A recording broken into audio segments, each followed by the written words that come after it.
Qu'est-ce que c'est? Une Bible? Tu lis la Bible, Ringo? Pas tous les jours. Au large biblique. Le podcast qui explore la Bible. Bienvenue à toutes et à tous sur Au large biblique, le podcast qui explore la Bible. Je m'appelle François, je suis bibliste et je vous embarque littérairement à bord d'un navire qui nous conduira à la ville de Ninive en compagnie de Jonas, prophète connu pour avoir été avalé par une baleine, dit-on. Je suis sûr qu'en cet instant, en m'écoutant, certains font le lien avec la scène de Pinocchio. On verra à la fin de cette nouvelle série si l'on peut faire un rapprochement. Ce premier épisode va s'intéresser à ce livre de Jonas qui dénote totalement du style et du ton d'un livre prophétique. J'avais déjà évoqué cette petite œuvre, mais en partie seulement. C'était à l'occasion des récits de navigation dans la Bible et c'était l'épisode 91. Cette fois, nous allons explorer l'ensemble du livre.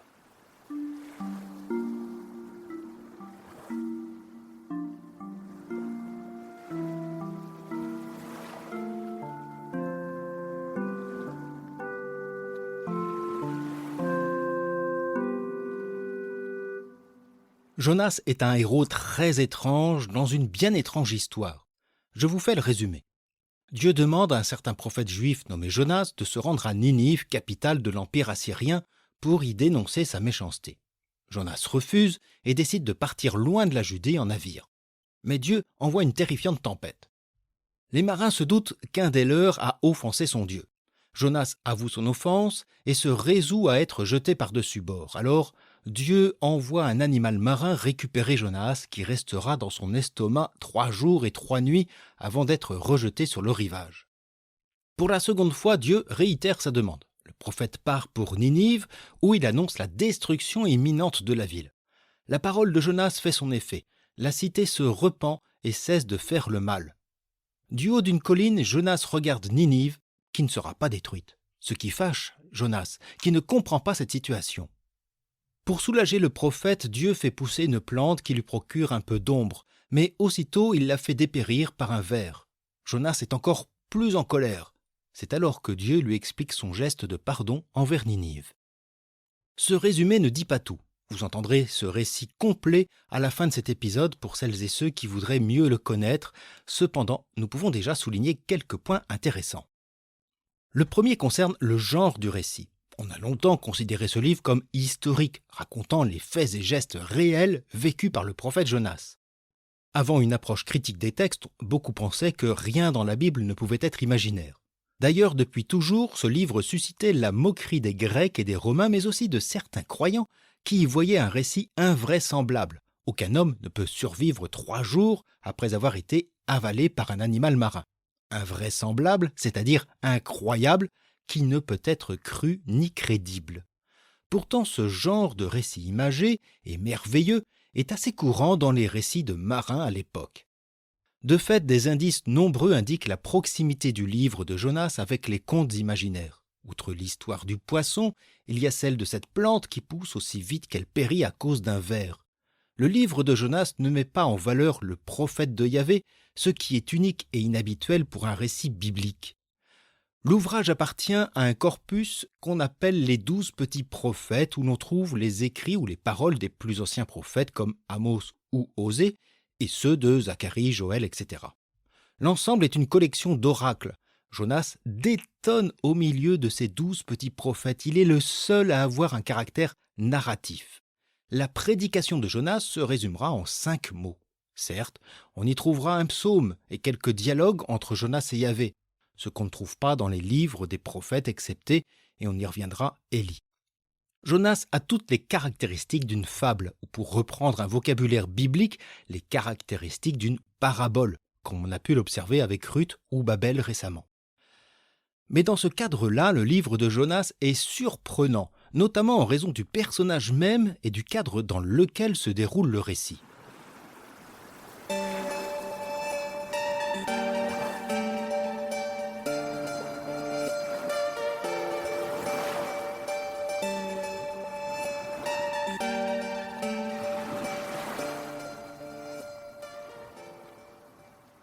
Le livre de Jonas comporte peu de personnages. On y trouve bien sûr Jonas, Yahvé, mais aussi des matelots, les habitants de Ninive.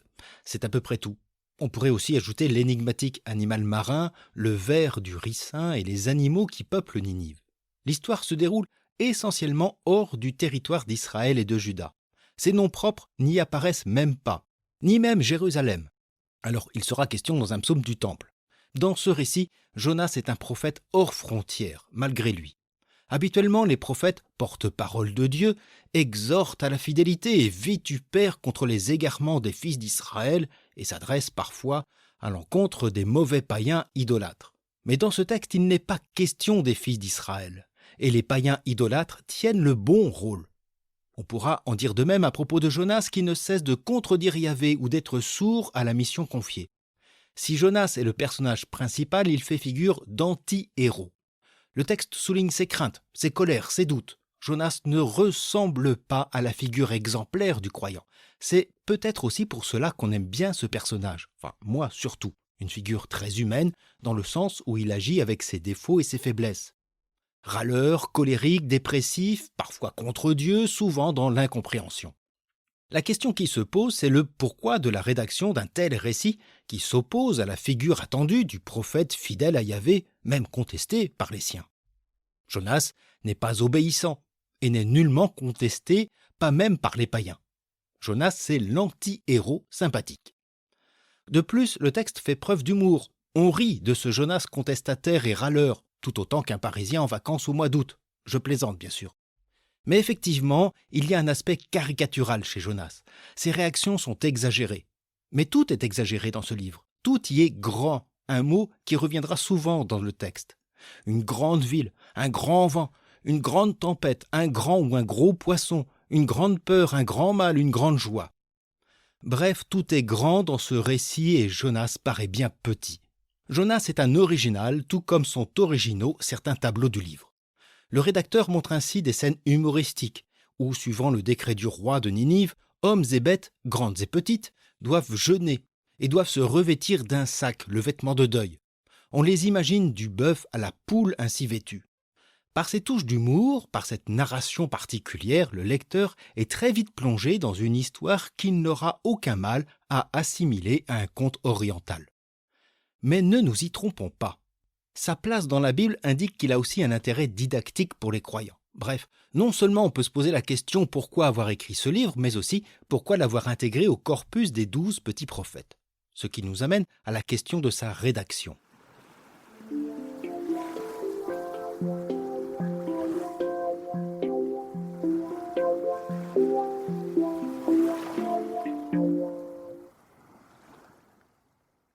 Il nous faut distinguer le cadre narratif de l'histoire de celui de la rédaction. Le texte ne donne aucun indice temporel. Il nous ramène à la période d'un prophète Jonas, fils d'Amittai. Or, dans le second livre des Rois, au chapitre 14, il est fait mention de Jonas, fils d'Amittai, qui aurait vécu au temps du roi israélite Jéroboam II, ou peu avant. Je reviendrai sur ce personnage de l'histoire d'Israël au prochain épisode. Quoi qu'il en soit, cela nous ramène au 8e siècle avant Jésus-Christ, au temps du royaume de l'Assyrie avant les grandes conquêtes de Téglat-Phalasar III. Mais comme je l'ai dit, le rédacteur ne s'intéresse pas du tout aux aspects chronologiques. Il fait appel à la vague mémoire de ses auditeurs pour lesquels le mot « Assyrie » renvoie surtout aux violences de cet empire qui a causé la chute d'Israël-Samarie en 721. Pourtant, dans le texte, Ninive est décrite de manière neutre et même sur la fin de manière plutôt positive. Mais cela ressort de la stratégie narrative. Le rédacteur se situe dans une période plus tardive où l'on peut parler de Ninive d'une autre manière. De plus, quelques indices permettent de situer la rédaction après l'exil à Babylone, c'est-à-dire après l'an 539.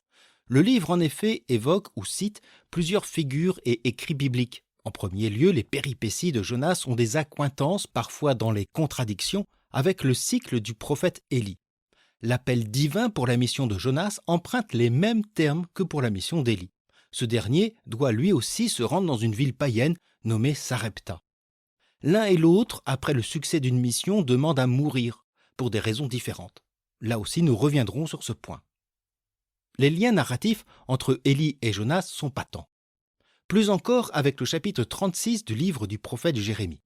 La prédication de Jonas à Ninive n'est pas sans rappeler celle du prophète Jérémie annonçant le malheur au roi de Juda.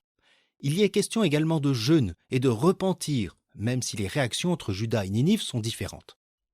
D'autres indices narratifs ou littéraires permettent de constater les emprunts du livre de Jonas avec celui du prophète Joël, ou des similitudes avec l'histoire de la fuite de Caïn, ou encore le reflet opposé de la figure d'Abraham. Le livre s'appuie donc sur un chapitre du livre de Jérémie, édité après l'exil, et des figures bibliques dont les récits sont collectés durant cette même période. La rédaction du livre de Jonas se situe plus probablement lors de la période du Second Temple entre 500 et 450, lors de la restauration de la Judée conduite par d'anciens exilés. Il viendrait éclairer le rapport positif entre Israël et les nations, ou peut-être aussi critiquer une tentation de repli identitaire allant de pair avec un mépris des nations païennes. Nous essaierons d'éclaircir tout cela. Mais on peut voir que derrière cette légèreté apparente, à côté de cet humour sympathique, le livre de Jonas vient titiller la foi du lecteur et son regard sur Dieu et le monde environnant. Le livre de Jonas est donc un livre particulier, original, tout comme Jonas est un prophète à part. Et c'est peut-être cela son problème. Il est toujours à l'écart. Nous serons attentifs à cette attitude. Il souhaite se mettre à l'écart de la mission divine, il embarque sur un navire mais il préfère descendre seul à fond de cale, et quand il traverse Ninive, c'est pour rapidement se mettre à l'écart de la ville, sans oublier cette mise à l'écart dans le ventre d'un animal marin. Cette volonté de se mettre à distance de Dieu et surtout des païens n'est-elle pas un des problèmes de Jonas ? Certes, un juif pieux doit éviter à cette époque tout contact impur avec le monde des Goïs, le monde non-juif. Pourtant, c'est bien dans ce monde-là que Jonas est envoyé. Et c'est bien à ce monde-là qu'est offert un salut. Des marins idolâtres sont sauvés d'une terrible tempête et une ville païenne sera sauvée de la ruine. Il y a de quoi choquer notre ami Jonas, instrument malgré lui de la bonté de son Dieu Yahvé, le Dieu d'Israël.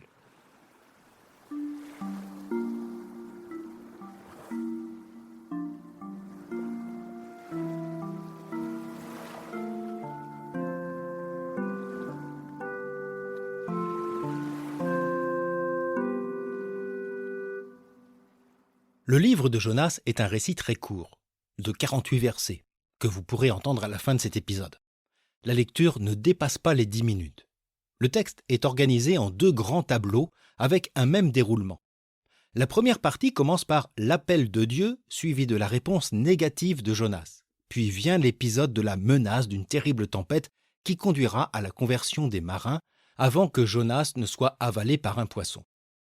La seconde partie commence par le même appel de Dieu, suivi cette fois par la réponse positive de Jonas. Puis vient l'épisode de la prédication menaçante contre Ninive qui conduit à la conversion des habitants avant que Jonas ne soit démoralisé par un simple vers. Je mettrai un plan plus précis sur le site et en note. Chaque partie apporte un élément clé à la compréhension du livre qui dévoilera de nombreuses énigmes dans les ultimes versets. C'est ce déroulement que nous suivrons durant ces épisodes. Cette organisation met en avant le sujet principal qui n'est pas la conversion des païens, mais la conversion du prophète. De plus, on verra aussi qu'avec les autres personnages, comme les marins ou les habitants de Ninive, les créatures animales tiennent une place très importante dans le récit, jusque dans le tout dernier verset. Quel rôle jouent-ils dans cette histoire ?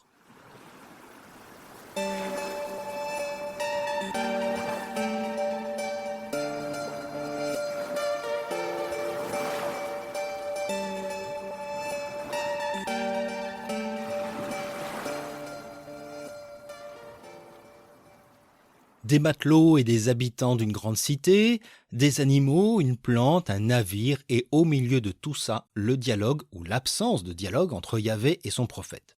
Le récit de Jonas aura un certain succès. C'est peut-être l'histoire la plus connue des prophètes.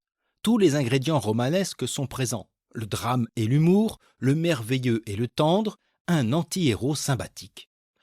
On ne peut que retenir cette histoire qu'on raconte facilement aux enfants, mais ce n'est pas que pour les enfants.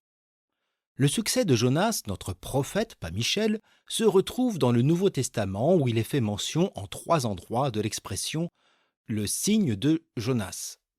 On verra les différents sens qu'on peut entendre dans ces termes et comment ils permettent de comprendre l'interprétation du livre dans des milieux chrétiens du 1er siècle.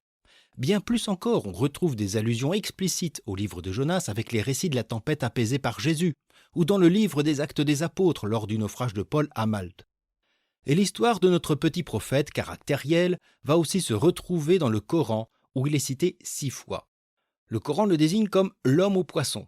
Je consacrerai le dernier épisode à ce signe de Jonas qu'on retrouve par ailleurs, avec aussi quelques évocations dans la littérature depuis le Pinocchio de Collodi ou même le monde de Nemo de Pixar.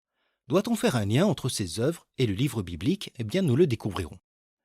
Comme à chaque fois avec le tout premier épisode d'une série, je vous invite à faire connaître celle-ci autour de vous. C'est le meilleur moyen d'informer celles et ceux qui seraient intéressés et qui n'ont pas entendu parler d'Au large biblique. En plus, cette série est diffusée durant l'été, rien de mieux qu'une aventure maritime pour passer un beau moment en podcast. Après le générique de fin, vous pourrez écouter tranquillement les aventures de Jonas avec la traduction œcuménique de la Bible. Je vous souhaite une bonne journée, une agréable soirée, et je vous dis à bientôt sur Au large biblique.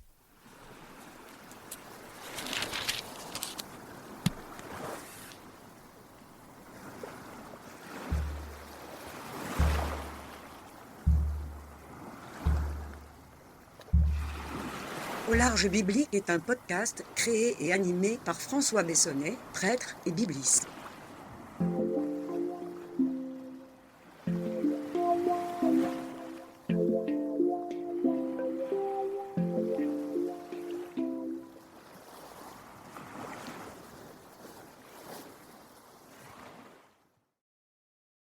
La parole du Seigneur s'adressa à Jonas, fils d'Amittai.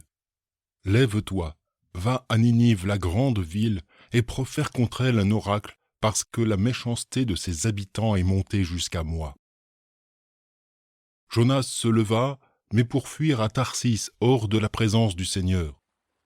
Il descendit à Jaffa, y trouva un navire construit pour aller à Tarsis. Il l'affréta, s'embarqua pour se faire conduire par l'équipage à Tarsis, hors de la présence du Seigneur. Mais le Seigneur lança sur la mer un vent violent. Aussitôt la mer se déchaîna à tel point que le navire menaçait de se briser. Les marins, saisis de peur, appelèrent au secours, chacun s'adressant à son Dieu, et pour s'alléger, ils lancèrent à la mer tous les objets qui se trouvaient à bord. Quant à Jonas, retiré au fond du vaisseau, il s'était couché et dormait profondément. Alors le capitaine s'approcha de lui et lui dit : « Et quoi, tu dors ? Lève-toi, invoque ton Dieu. Peut-être ce Dieu-là songera-t-il à nous, et nous ne périrons pas. » Puis ils se dirent entre eux : « Venez, consultons les sorts pour connaître le responsable du malheur qui nous frappe. » Ils consultèrent les sorts qui désignèrent Jonas. Ils lui dirent donc : « Fais-nous savoir quelle est ta mission, d'où viens-tu, de quel pays es-tu, quelle est ta nationalité ?» Il leur répondit : « Je suis hébreu, et c'est le Seigneur Dieu du ciel que je vénère, celui qui a fait la mer et les continents. » Saisis d'une grande crainte, les hommes lui dirent : « Qu'as-tu fait là ?» D'après le récit qu'il leur fit, ils apprirent en effet qu'il fuyait hors de la présence du Seigneur. « Qu'allons-nous te faire pour que la mer cesse d'être contre nous ?» lui dirent-ils, car la mer était de plus en plus démontée. Il leur dit : « Hissez-moi et lancez-moi à la mer pour qu'elle cesse d'être contre vous. Je sais bien que c'est à cause de moi que cette grande tempête est contre vous. » Cependant les hommes ramaient pour rejoindre la terre ferme, mais en vain. La mer, de plus en plus démontée, se déchaînait contre eux. Ils invoquèrent donc le Seigneur et s'écrièrent : « Ah Seigneur, nous ne voulons pas périr en partageant le sort de cet homme. Ne nous charge pas d'un meurtre dont nous sommes innocents. Car c'est toi, Seigneur, qui fais ce qu'il te plaît. » Les hommes hissèrent alors Jonas et le lancèrent à la mer. Aussitôt, la mer se tint immobile, calmée de sa fureur. Et les hommes furent saisis d'une grande crainte à l'égard du Seigneur, lui offrirent un sacrifice et firent des vœux. Alors le Seigneur dépêcha un grand poisson pour engloutir Jonas. Et Jonas demeura dans les entrailles du poisson 3 jours et 3 nuits. Des entrailles du poisson, il pria le Seigneur son Dieu. Il dit : « Dans l'angoisse qui m'étreint, j'implore le Seigneur. Il me répond : du ventre de la mort, j'appelle au secours, tu entends ma voix. Tu m'as jeté dans le gouffre au cœur des mers où le courant m'encercle. Toutes tes vagues et tes lames déferlent sur moi, si bien que je me dis : je suis chassé de devant tes yeux. Mais pourtant je continue à regarder vers ton temple saint. Les eaux m'arrivent à la gorge tandis que les flots de l'abîme m'encerclent. les algues sont entrelacées autour de ma tête. Je suis descendu jusqu'à la matrice des montagnes. À jamais les verrous du pays de la mort sont tirés sur moi. Mais de la fosse, tu m'as fait remonter vivant, ô Seigneur mon Dieu. Alors que je suis à bout de souffle, je me souviens et je dis « Seigneur ». Et ma prière parvient jusqu'à toi, jusqu'à ton temple saint. Les fanatiques des vaines idoles, qu'ils renoncent à leur dévotion. Pour moi, au chant d'action de grâce, je veux t'offrir des sacrifices et accomplir les vœux que je fais. Au Seigneur appartient le salut. Alors le Seigneur commanda au poisson, et aussitôt le poisson vomit Jonas sur la terre ferme.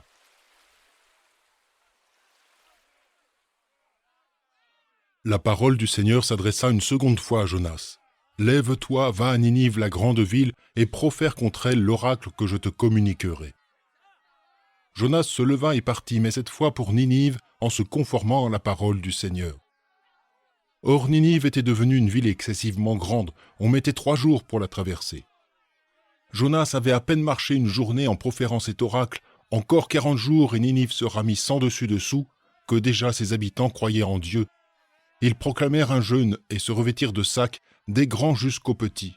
La nouvelle parvint au roi de Ninive, il se leva de son trône, fit glisser sa robe royale et se couvrit d'un sac, s'assit sur la cendre, proclama l'état d'alerte et fit annoncer dans Ninive « Par décret du roi et de son gouvernement, interdiction est faite aux hommes et aux bêtes, aux gros et aux petits bétails de goûter à quoi que ce soit. Interdiction est faite de paître et interdiction est faite de boire de l'eau. Hommes et bêtes se couvriront de sacs et ils invoqueront Dieu avec force. Chacun se convertira de son mauvais chemin et de la violence qui reste attachée à ses mains. Qui sait, peut-être Dieu se ravisera-t-il, reviendra-t-il sur sa décision et retirera-t-il sa menace. Ainsi, nous ne périrons pas. » Dieu vit leur réaction. Ils revenaient de leur mauvais chemin. Aussi revint-il sur sa décision de leur faire le mal qu'il avait annoncé. Il ne le fit pas.